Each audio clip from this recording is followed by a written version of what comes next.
2 Samuel, capítulo 9, versículos 1 a versículo 8.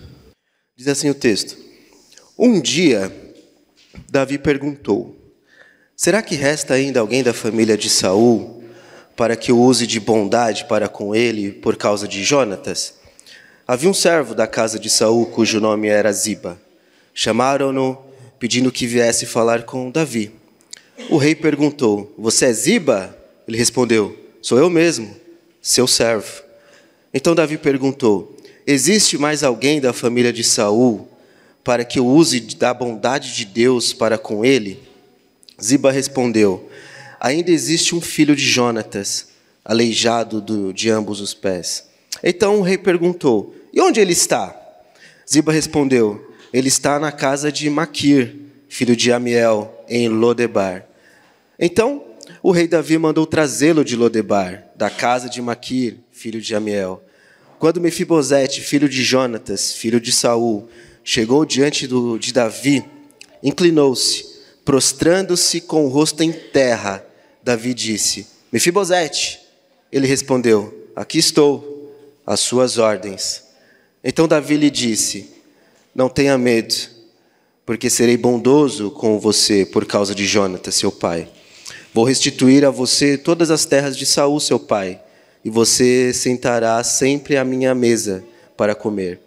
Então Mefibosete se inclinou e disse: quem é este seu servo, para que o meu senhor tenha olhado para um cão morto como eu? Abaixe sua cabeça e feche seus olhos. Pai, te agradecemos por ter dormido bem, ter acordado bem. Somos gratos por este dia de sol, de céu lindo, Pai. Tudo isto é demonstração da Tua graça e da Tua bondade. Somos gratos por estarmos aqui reunidos como igreja. E pedimos, ó Pai, clamamos, dizendo que somos Tuas ovelhas. Não sabemos para onde ir, o que fazer, como nos comportar, se o Senhor não falar. Portanto, ó Pai, fale, por favor. Fale aos nossos corações e faça a Tua vontade. É o que nós te pedimos. Nós oramos no nome do Teu Filho Jesus. Amém.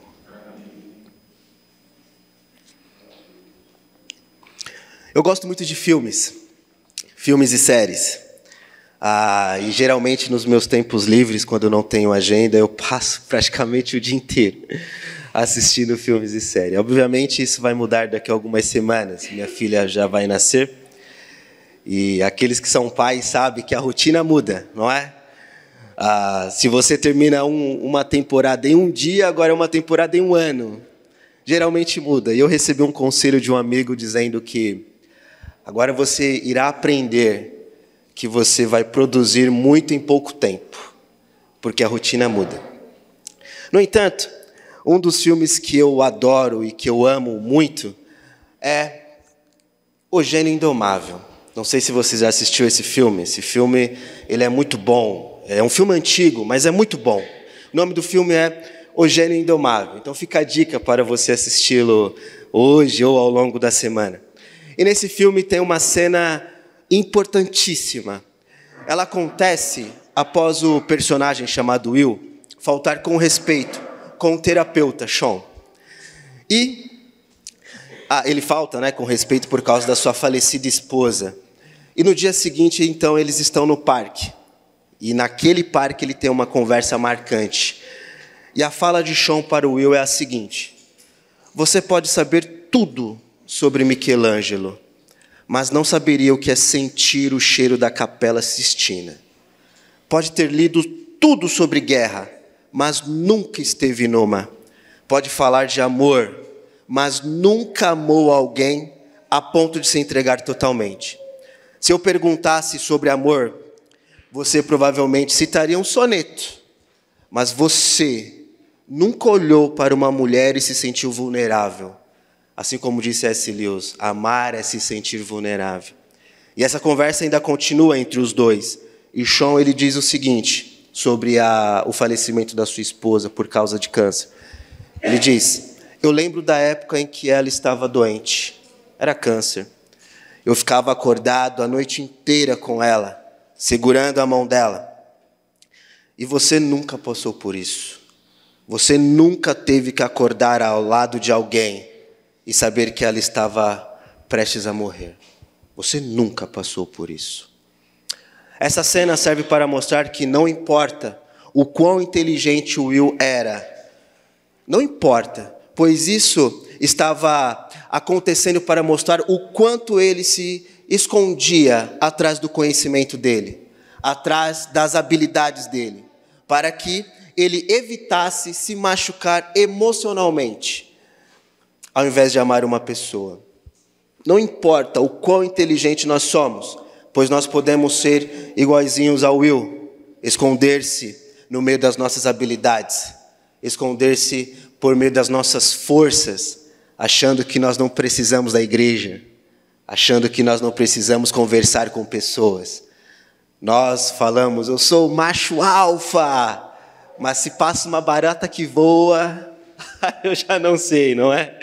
Claro, brincadeiras à parte. Nós podemos ser iguaizinhos ao Will mesmo, no sentido de citar um monte de textos bíblicos que falem sobre depravação total, sobre graça, sobre amor, sobre reconciliação, mas nós não saberemos sentir de fato quão profundos são essas verdades, se nós não olharmos profundamente para aquilo que Jesus Cristo fez por nós na cruz. Obviamente nós não estávamos lá, mas o texto bíblico nos mostra a profundidade disso tudo. Como então esse texto ele pode ser tão relevante para a nossa caminhada cristã? Eu entendo que este texto não apenas apresenta uma história linda, que inclusive é uma das histórias mais marcantes aqui do Antigo Testamento, mas mostra uma graça formidável de Deus para com o seu povo. A bondade de Deus, ela é compartilhada para um povo incapaz de fazer qualquer coisa, incapaz de chamar a atenção de Deus. Afinal de contas, é sempre Deus que dá o primeiro passo, nunca nós, nunca nós. Até na oração. Timothy Keller ele diz que na oração nós damos o segundo passo. Quem dá o primeiro passo é Deus ao inclinar os seus ouvidos para ouvir as nossas orações. Nós damos o segundo ao inclinar os nossos joelhos, ou a dobrar os nossos joelhos. Então a bondade de Deus é graça. Os atos de Deus é graça. Os nossos trabalhos é graça, são graças da parte dele. Sendo assim, eu quero enfatizar com vocês 4 pontos em relação a este texto. A fidelidade da aliança, a redenção sem mérito, da morte à vida e prostrado pela graça. O primeiro é a fidelidade da aliança, a redenção sem mérito, da morte à vida e, por último, prostrado pela graça. No primeiro ponto aqui nós temos a fidelidade da aliança. Acompanhe comigo o verso 1. Um dia Davi perguntou: será que resta ainda alguém da família de Saul para que eu use de bondade para com ele, por causa de Jonatas? É muito interessante observar que no primeiro versículo é visto que, certa ocasião, Davi perguntou. E o que de importante isso tem no texto? É visto que a última vez que o autor registrou Davi falando foi no capítulo 7, no qual ele estava exaltando a confiabilidade das promessas de Deus e agradecendo a Deus pelas promessas adquiridas. Davi, ele experimentou muitas coisas boas da parte de Deus. A própria casa dele experimentou o caráter de Deus, a excelência de Deus. Já no capítulo 8, o autor não registrou nenhuma palavra de Davi. Não é visto Davi falando no capítulo 8. Ele não fala, ele não pronuncia nenhuma palavra, pois o foco estava muito mais em suas conquistas, ao invés de suas palavras, ao invés de suas ações. No entanto, Davi volta a falar no capítulo 9. E o capítulo 9 inicia com Davi falando e não exaltando. E o que Davi fala? Quais são as primeiras palavras de Davi? As primeiras palavras de Davi é: existe alguém ainda da família de Saul? Davi ele estava vivendo em outro lugar, um lugar de respeito, um lugar de luxo. Ele estava muito bem. Ele havia alcançado estabilidade, tanto no reino quanto uma estabilidade econômica. Ele estava vivendo uma extensão imperial. Ele estava muito bem. Porém, quando acontece uma troca de dinastia, a família anterior deve morrer. Ninguém deve ficar vivo. Todos precisam morrer. E em meio às glórias de suas conquistas e à estabilidade do seu reino, Davi poderia facilmente ter se esquecido da aliança que ele fez com Jonatas, o seu amigo. Davi ele poderia facilmente ter mandado matar Mefibosete, da mesma forma que ele mandou matar Urias, porque ele amava e amou Betseba. Davi ele poderia ter feito isso. Davi ele poderia ter acabado com todos, mas ele não fez. Da mesma forma, Deus poderia ter feito isso conosco, mas ele não fez. No entanto, o seu coração é movido por algo maior, a fidelidade de uma aliança feita com o seu amigo. E este gesto reflete o caráter de Deus, um Deus que permanece fiel e cujo amor é marcado por lealdade. As primeiras palavras de Davi foram sobre a família de Saul. E nesse versículo nós aprendemos que o tempo não anula a aliança. Bondade ou lealdade é um termo utilizado para a graça de Deus. Davi, ele se lembrou de uma aliança que ele havia feito com o seu amigo. E diferentemente de algumas pessoas que falam por aí, eles não tinham caso. Davi e Jonatas nunca tiveram um caso. Isso é uma heresia. Eles eram amigos. E por que isso é importante para nós? Será que nós servimos um Deus que vive se esquecendo, ou Ele mesmo tem que estar em um momento de descanso para se lembrar das obras que Ele fez por nós? Deus não precisa de agenda. Você precisa de agenda. Sem a sua agenda você desanda. Deus não é assim. Deus não faz essas coisas, pois o foco está muito mais em nós lembrarmos da bondade de Deus realizada através do seu Filho Jesus. Essa história é importante porque ela muda a nossa visão. E qual é a visão? A visão do seu próprio passado. Antes, você não tinha absolutamente nada para chamar a atenção de Deus. Você não tinha nada que Deus olhasse para você e falasse: você é especial. Você é o centro do coração de Deus. Você não tem nada. Eu não tenho nada. Nós não tínhamos absolutamente nada. E na história do povo, isso aqui nós chamamos de aliança davídica. E isso inicia um modelo divinamente definido de monarquia para a nação. E isso implica o reinado de Deus no meio do seu povo, através dos reis. Os reis do Antigo Testamento, eles tinham uma responsabilidade, que era expressar o caráter de Deus no meio do seu povo. Provavelmente era isso que os políticos deveriam fazer, mas não fazem porque eles são ímpios. Ímpio não expressa o caráter de Deus. Quem expressa o caráter de Deus tem que ser crente. E Davi, ele está expressando o caráter do amor incondicional de Deus para uma pessoa. É muito interessante que Davi não disse se tinha alguém qualificado, se tinha alguém forte, se tinha alguém sábio para experimentar as maravilhas do seu próprio reinado. Deus, ele não olha para nós e diz: eu vou salvá-lo por causa das suas habilidades, por causa da sua conta bancária, por causa do seu carro. Não. Davi, ele não disse: tem alguém forte? Tem alguém habilidoso? Tem alguém sábio para experimentar a bondade do meu reino? Não, pois o foco está em um amor incondicional e não nas habilidades das pessoas.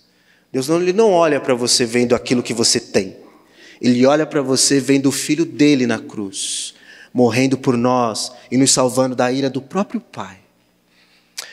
E em segundo lugar, aqui agora nós vemos a redenção sem mérito, no versículo 3. Acompanhe o versículo 3.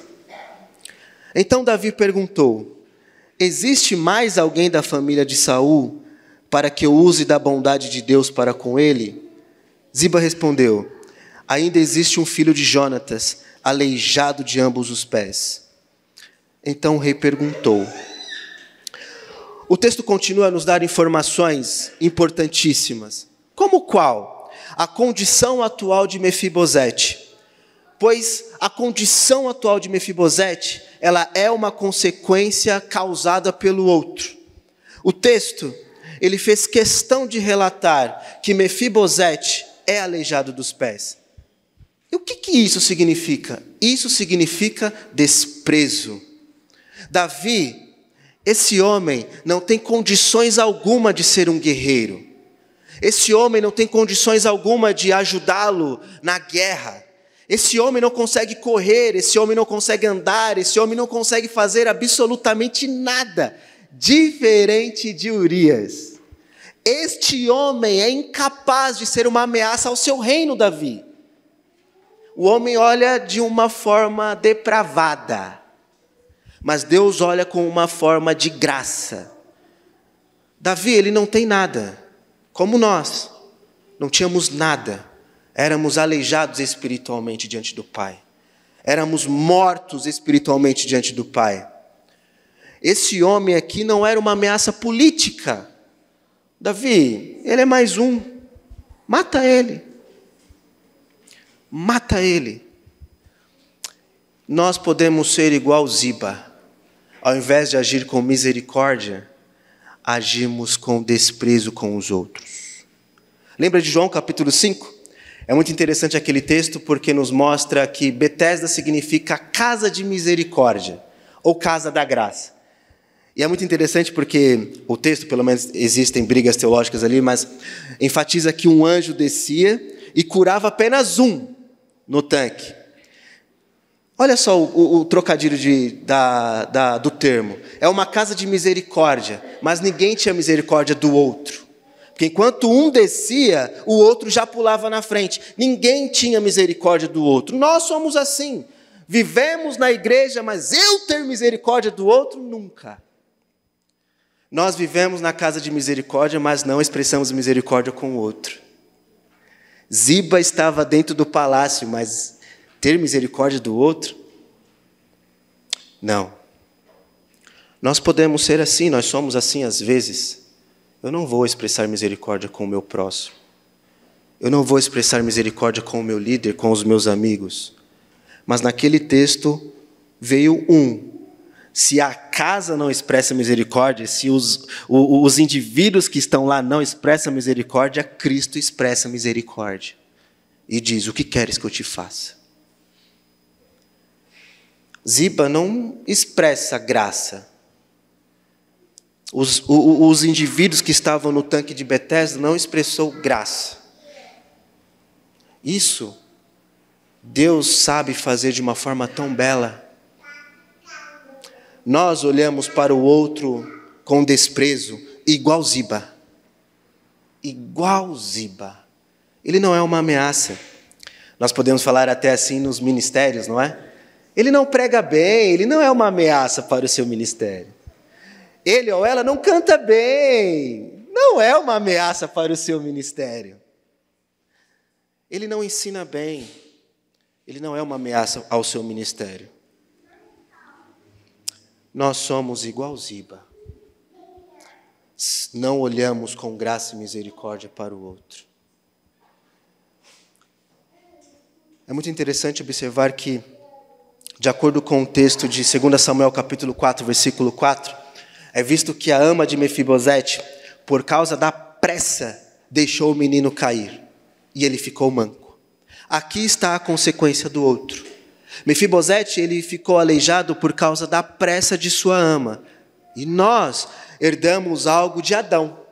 Herdamos a culpa e a consequência do pecado dele. Por causa da ama de Mefibosete, ele experimentou a queda. Da mesma forma nós, por causa de Adão, experimentamos a consequência. Após a entrada do pecado, Adão culpou Deus e culpou a sua parceira.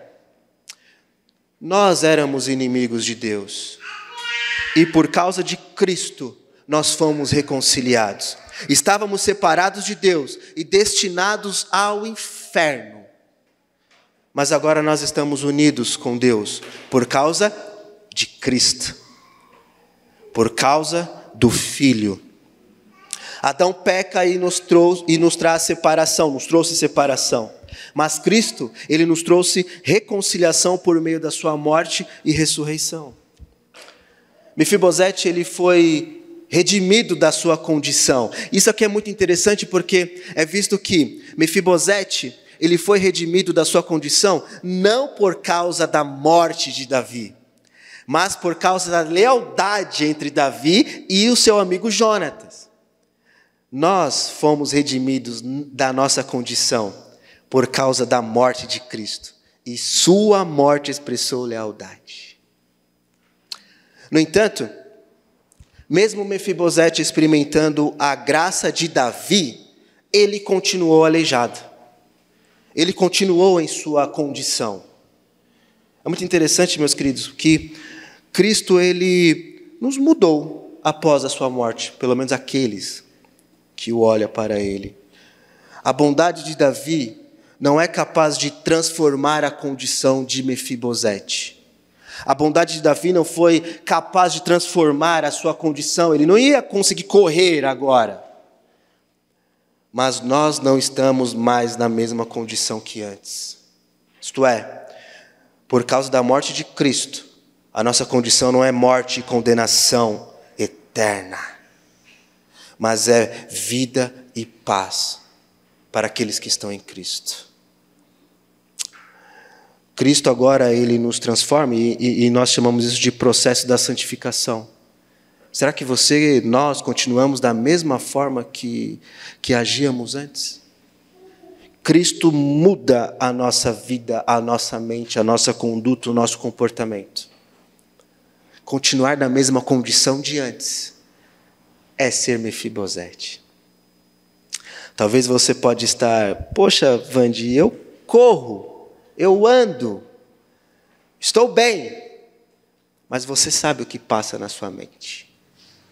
Você sabe o que você fala, você sabe o que você pensa, você sabe o que você conversa nos grupos do WhatsApp, você sabe. Então, nós podemos estar bem, mas o nosso coração pode estar muito mais aleijado. Nós podemos correr, estar vendo, mas a nossa mente pode estar muito aleijada. Davi, ele não foi capaz de mudar a condição de Mefibosete. Homens não são capazes de transformar a nossa condição, pois isso pertence a Cristo. Mas agora é visto o terceiro ponto, que é da morte à vida. Está no versículo 4, acompanhe comigo. E onde está ele? Ziba respondeu, ele está na casa de Maquir, filho de Amiel, em Lodebar. É visto no texto uma morada. Mefibosete vivia em um lugar, e esse lugar era considerado o lixo de Jerusalém, com todo respeito, obviamente. Você já passou por um bairro feio? Um bairro que você não queria passar por ele, de repente o Waze te joga por esses lados e você fala, eu não queria passar por aqui. No ano passado eu preguei em uma igreja em Guarulhos. E o Waze, ele nos jogou para uma, com todo respeito, obviamente, para uma quebrada. E era uma rua estreita. E estava rolando um funk. O funk comia solto, os caras olhavam assim para dentro do carro. Aí você tinha que passar devagar, os caras armados, usando droga, olhando para você. E eu, o que eu estou fazendo aqui? Você já passou por um lugar assim? Obviamente eu não conheço aqui Jundiaí, não é? Mas aqui não é possível que só em São Bernardo tenha lugar feio. Não é possível. Aqui deve ter também. Você já passou por isso? Lodebar era isso nos tempos antigos. Era um deserto. Não tinha vida. Inclusive o profeta Amós, ele disse que esse lugar era considerado o lixo da cidade. No entanto, é visto que cada detalhe do texto importa, pois aqui nós vemos o nível decadente. O nível decadente tanto dele, quanto do ambiente em que ele morava. Qual que era o nível decadente dele? Ele era aleijado. E onde ele vivia? Lodebar. Ele não tinha nada. Era como se Ziba falasse, Davi, ele não tem nada. Ele mora lá no gueto Davi, deixa ele. Esquece ele. Não importa. Isso serve para mostrar que, literalmente, este homem não tinha absolutamente nada para oferecer a Davi. Davi, ele não tem ouro, ele não tem joias, ele não tem nada. Mas o foco não está naquilo que a humanidade tem para oferecer a Deus, pois nós nunca teremos nada para oferecer a Ele. O foco está muito mais na lealdade, na aliança. Mefibosete, ele vivia no lixo da cidade. Nós não precisamos viver em um bairro simples para demonstrar a nossa condição desprezada a Deus. Não precisa você ou nós a passarmos pelo trânsito para mostrar que nós às vezes falamos palavras torpes. Não precisa disso. Só no seu particular você já sabe o quanto nossa mente é depravada. Não precisa. É somente analisar a nossa própria vida. Talvez esta semana você pecou. Talvez esta semana você errou. Talvez essa semana você pensou coisas que não deveria. Analisar as nossas palavras e conduta diante de Deus pode ser muito bem consideradas o nosso lixo. Não precisa viver em bairros simples. Somente as nossas palavras podem ser consideradas um lixo para o outro. Sabe quando você fala coisas que não deve para o próximo? As nossas palavras também podem ser consideradas um lixo para o próximo. Cristo, ele disse que, na verdade, de acordo com a narrativa dos evangelhos, Cristo, ele não tinha nada. Ele era inocente. E as pessoas começavam a gritar: crucifica-o, crucifica-o. E Pilatos não sabia o que fazer, mas ele é inocente. Se você não prender, você não é amigo de César. Palavras podem ser lixo para o outro. O nosso status era de desprezo. E Paulo, ao escrever à igreja de Éfeso, no capítulo 2, ele mostra a maneira como Deus, ele olha para uma pessoa sem Jesus Cristo. Como? Morta. Uma pessoa que não tem Jesus é uma pessoa morta espiritualmente. É como se Deus olhasse para essa pessoa e dissesse: você não tem vida. Você não tem vida. É muito interessante porque, de acordo com tanto o Antigo Testamento quanto o Novo, nós chamamos isso de teologia do caos. Gênesis capítulo 1, versículo 1 diz: no princípio Deus criou os céus e a terra, e o seu Espírito pairava sobre a face das águas. E o povo, ele estava vivendo como cativo, como escravo no Egito. E para eles tudo era um tipo de Deus. Tudo. O céu, a água, as pessoas, os animais, qualquer coisa era um tipo de Deus. Para eles era difícil conceber a ideia de que apenas um ser controlava tudo, era o Deus de tudo. Era difícil eles entenderem isso. Inclusive tinha uma deusa chamada Tiamat, que era chamada como a deusa do caos. E é muito interessante porque Moisés, ele coloca que o Espírito pairava sobre a face das águas. E ali no hebraico traz a ideia de caos. Deus governa sobre o caos. Não existe nada que esteja acima de Deus. Não existe caos, não existe escuridão que Deus não possa iluminar por meio da sua palavra. É Deus que preenche o vazio de Gênesis. É Deus que dá vida. É Deus que ilumina aquilo que é caótico. E quando nós olhamos para as mulheres estéreis do Antigo Testamento, nós vemos que uma mulher é impossível de gerar vida por si só. Porque no seu ventre era escuro, não tinha nada, não tinha vida. Mas Deus, ao tocá-la e abençoá-la, já mostra que Deus dá a vida. Deus é o único capaz de gerar vida. Nem sequer a mulher consegue fazer isso por si só. Isso é a teologia do caos, nós chamamos. Deus é aquele que dá vida em um ventre. Deus é aquele que preenche o vazio em Gênesis, e Deus é aquele que restaura pessoas mortas em Efésios capítulo 2. Deus é aquele que dá vida, Deus é aquele que abraça, Deus é aquele que colhe, Deus é aquele que ama, Deus é aquele que dá o primeiro passo. Nós nunca daremos o primeiro passo. É Deus que deu, é Cristo que veio, é Ele que nos salvou. E nós precisamos agora levantar as nossas mãos e agradecer. Deus, obrigado por isso. Obrigado porque o Senhor me salvou. Obrigado porque o Senhor redimiu a minha vida.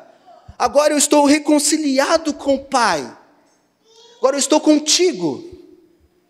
Precisamos ter essa mentalidade. O pastor Gilson Santos, ele diz algo muito interessante. Ele diz o seguinte: não subestime o poder transformador de uma igreja plantada com propósito, por meio do evangelho, claro. Onde havia pó, nasceram vidas impactadas. Não subestime o poder do transformador de uma igreja plantada, pois onde havia pó, nasceram vidas impactadas, redimidas pelo evangelho.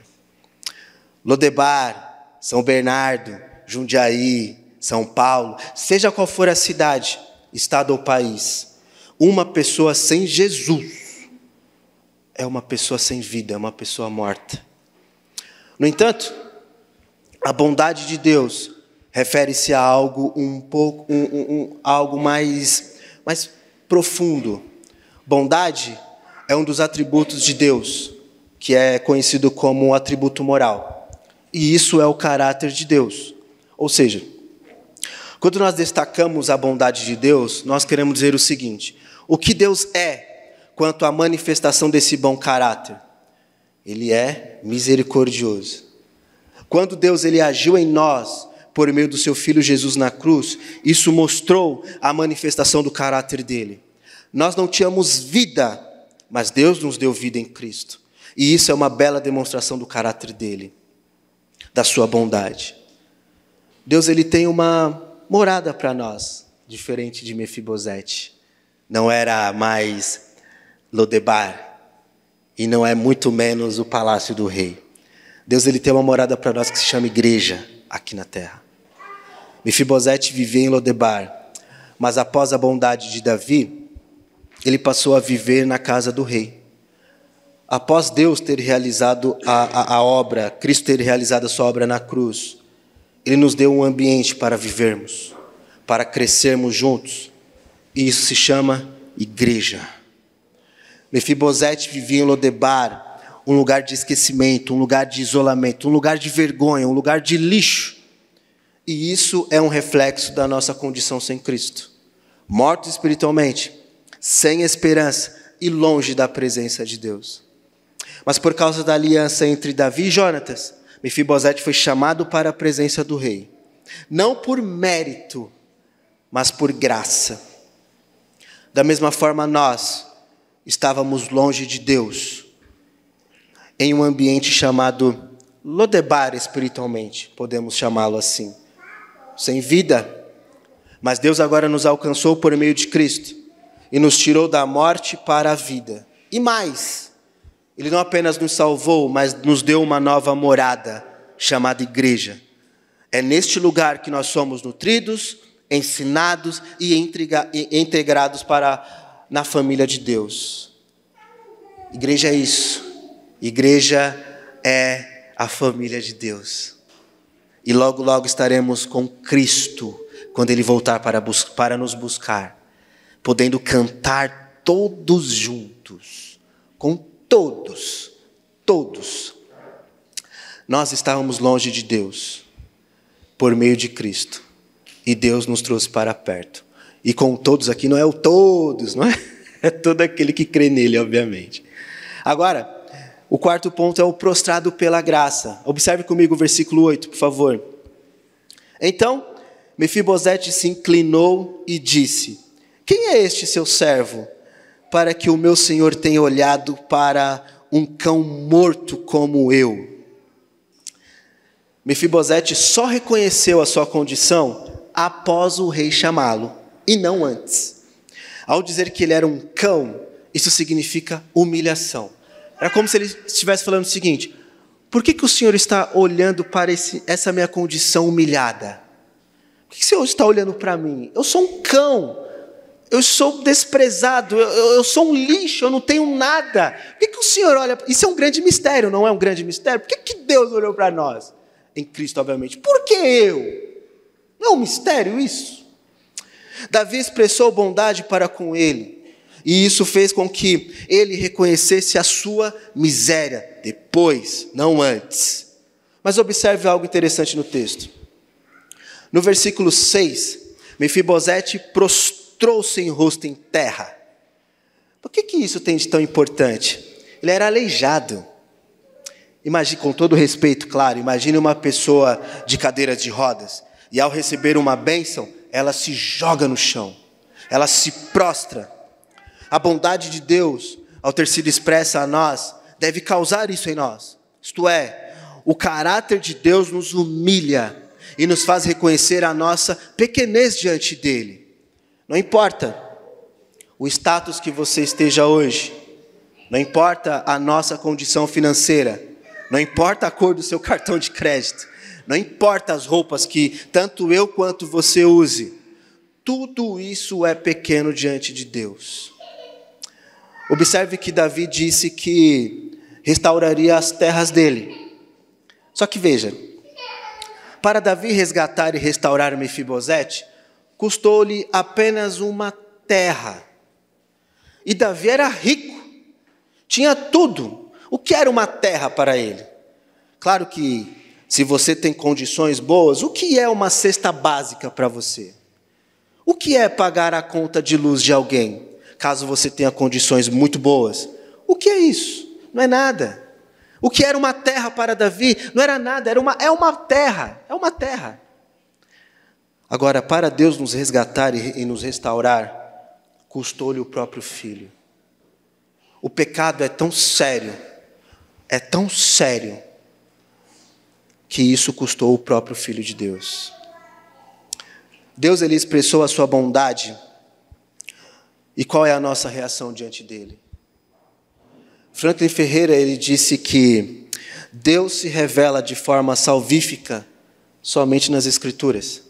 Pecadores são redimidos somente pela morte de Jesus Cristo na cruz, somente por meio da graça, uma dádiva recebida somente pela fé, e tudo isso para a glória de Deus somente. Olha os 5 solas.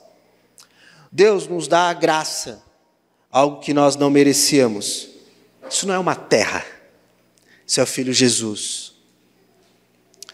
Mefibosete, aleijado e desprezado, ele experimentou dores por causa da pressa e negligência de sua ama.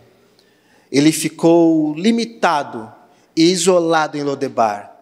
Jesus, diferentemente de Mefibosete, ele não sofreu acidente e nem sofreu algo por descuido. Ele voluntariamente enfrentou algo maior: a ira de Deus contra o pecado. Mefibosete ficou aleijado para sempre em Lodebar. Jesus ficou morto por 3 dias. Um lugar de silêncio e de morte real e definitiva. Cristo experimentou algo doloroso para que nós experimentássemos um lugar não de dor, mas agora um lugar da presença eterna com Deus. Antes de tomar qualquer decisão precipitada, olhe com atenção para a cruz, pois Deus não age por impulso e nem oferece alívios temporários. Na cruz nós vemos Cristo, e isso é o que mais importa. Não seja igual ao Will, lembra da introdução? Não seja igual ao Will, que se escondia nas suas capacidades e habilidades. Não se esconda igual a ele, mas reconheça a graça de Deus realizada na cruz por meio do seu Filho Jesus. Não se esconda na sua força. Entenda que você precisa de pessoas. Você precisa andar com alguém. Não ande sozinho. Olhe para Cristo, pois Ele é o que mais importa na vida. Não seja igual ao Will. Abaixe sua cabeça. Pai, te agradecemos, Senhor, por esse tempo. Pedimos ao Senhor que, por favor, nos ajude a manter os olhos em Ti, Pai. Nós não tínhamos nada para chamar a sua atenção. Tudo isso foi graça.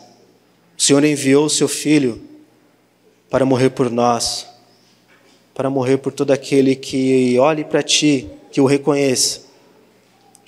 Tenha misericórdia, Pai. Talvez nós cometemos algum erro ao longo desta semana, tenha misericórdia, Pai. Talvez alguns pensem que, poxa, eu consigo andar, eu consigo correr, eu consigo enxergar. Mas proteja os nossos olhos, Pai, de toda imoralidade.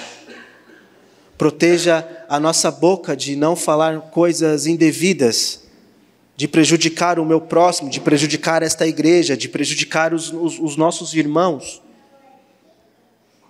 Pai, nos ajude a não nos esconder.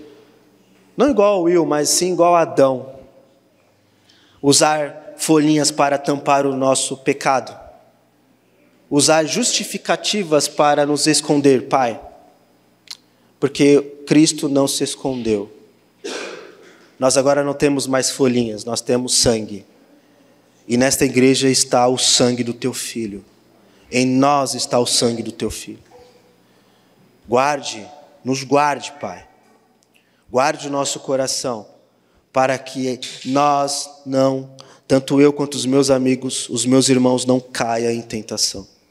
Guarde esta igreja, Pai. Proteja ela. Proteja ela, Senhor. O que nós te pedimos é a paz que excede todo entendimento, toda capacidade humana. Guarde o nosso coração e a nossa mente em Cristo. Em nome de Jesus. Amém.